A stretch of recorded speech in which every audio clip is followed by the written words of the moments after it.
जळगाव जिल्ह्यातील चोपडा तालुक्यातील विटनेर या गावात महिलांची मक्तेदारी पाहायला मिळते। ज्या काळी महिलांचं विश्व फक्त चूल आणि मूल एवढंच सीमित ठेवलं जात होतं, महिला आरक्षणाचा विचारही लोकांच्या मनात येत नव्हता, त्या काळी या गावात महिलांना राजकारणात स्थान मिळालं।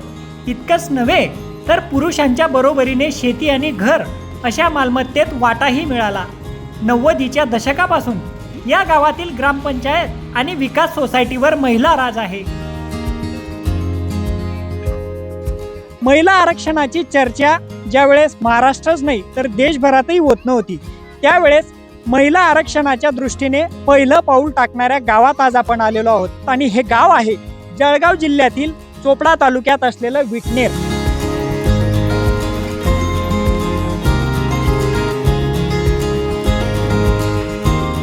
विटनेरमध्ये महिला शक्तीचा हा जागर अचानक झालेला नाहीये, त्यासाठी इंदिरा पाटील नावाच्या रणरागिणीने खऱ्या अर्थाने पुढाकार घेतला होता।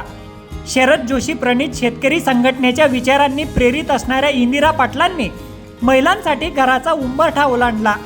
ज्या काळी महिला आरक्षण अस्तित्वात पण नव्हतं, तेव्हा त्यांनी ग्रामपंचायत निवडणुकीत महिलांचं पॅनल उतरवून पुरुषांच्या पॅनलला धूळ चारत गावचा कारभार महिलांच्या हातात आणला होता। हा काळ होता 1989चा। तेव्हापासून आजपर्यंत म्हणजेच गेल्या 35 वर्षात 2 वेळा अपवाद वगळता या गावात सरपंच पदाची धुरा महिलांच्याच हातात आहे।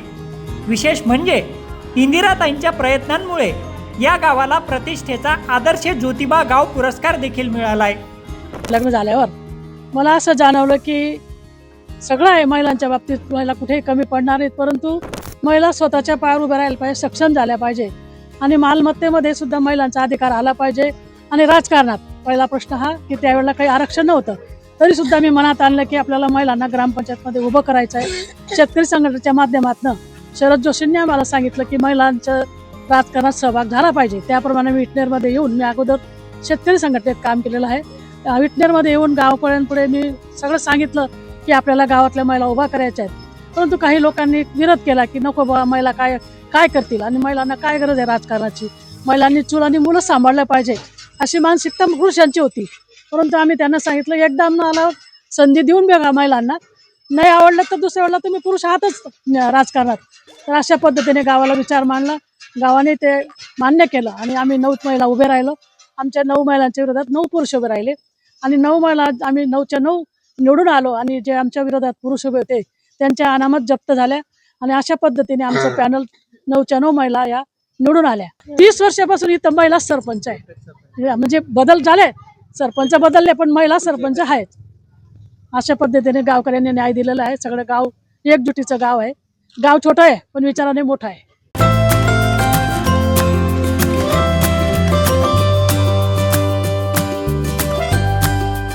ग्रामपंचायत काबीज केल्यानंतर इंदिरा पाटलांनी गावातल्या प्रत्येक महिलेच्या नावावर शेती आणि घर असावं असा निर्णय घेतला, ज्यामुळे 7/12 उतारावर महिलांची नावं तर लागलीच, पण महिलांना मालमत्तेत हक्काचा वाटा आणि आर्थिक स्वायत्तता देखील मिळाली।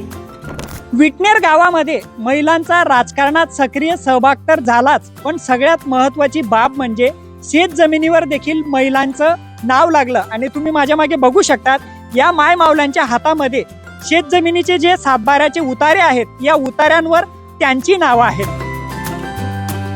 निवडून आल्यानंतर मला असं वाटलं की निवडून जरी आलो आहे पण राजकारणात जरी भाग घेतला आहे तरी सुद्धा आर्थिक सुद्धा महिलांचे कुठेतरी आले पाहिजे, त्या स्वावलंबी झाल्या पाहिजेत आणि त्या सुद्धा सक्षम झाल्या पाहिजेत। या दृष्टीने मग आणखी आम्ही महिलांच्या नावाने जमिनी म्हणजे पतीकडून घ्यायची आणि बायकोच्या नावाने करायची। जरी 4 एकर जमीन असेल तरी 2 एकर द्या, 1 एकर द्या, कंपल्सरी केली नाही गावकऱ्यांना की बा एवढीच पाहिजे। तरी आमच्या गावाने सगळ्यांनी ते मान्य केलं आणि प्रत्येक बैलाच्या नावाने 2 एकर असेल 4 एकर असेल स्पेशल 7/12 केला। असं नाही की आता काय करतायत की नवऱ्याच्या बरोबर पत्नीचं नाव लावताय, तसं न करता आम्ही स्पेशल 7/12 महिलांच्या नावाने केलेला आहे। आणि त्याच पद्धतीवर आणखी घरांचंही केलं, घर सुद्धा प्रत्येक महिलाच्या नावाने घर केलं, गावातली सुधारणा केली। अशा पद्धतीने आमचं राजकारण चालू राहिलं गावात।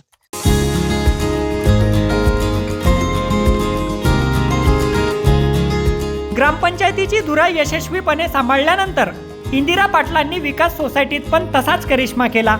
महिलांना सहकार साक्षर करण्यात त्यांना यश आलं। महिला शक्तीने गावाचा विकास करून दाखवला। त्यामुळं ग्रामस्थ देखील समाधानी आहेत.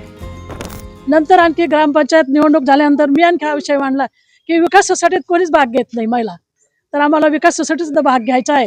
तर आमच्या गावकऱ्यांनी मान्य केलं आणि आम्ही सगळ्या सोसायटीमध्ये सुद्धा आम्हाला महिलांना 13 महिलांना बिनविरोध गावाने केलं आणि विकास सोसायटी चेअरमन मलाच केलं. कारण ते सांगत होते की प्रत्येक वेळेला तू दुसऱ्यांनाच करते बा.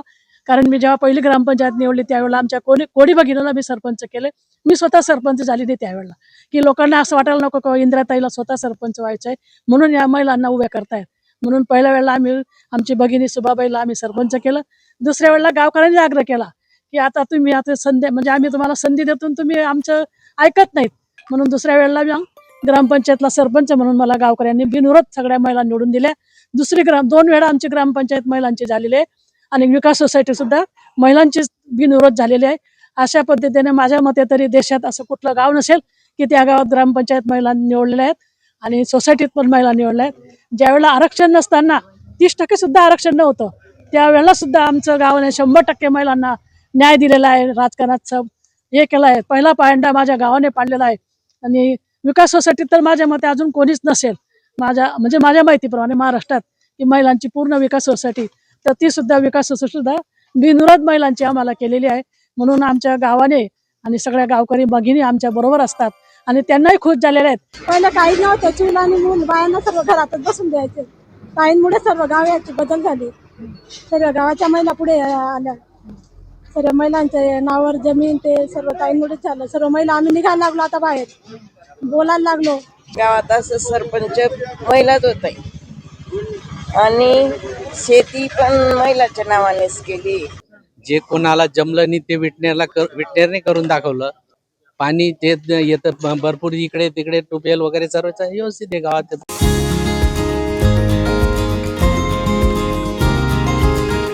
विटनेर गावातील लोक साधे आहेत, परंतु त्यांचे विचार मोठे आहेत. त्यामुळेच महिला शक्तीचा या ठिकाणी खऱ्या अर्थाने जागर होऊ शकला. देशभरातील प्रत्येक गावाने विटनेरचा आदर्श घेतला तर स्त्री प्रधान संस्कृती रुजायला मदत होईल, हे मात्र नक्की. प्रशांत बदाने, लोकमत.com, जळगाव.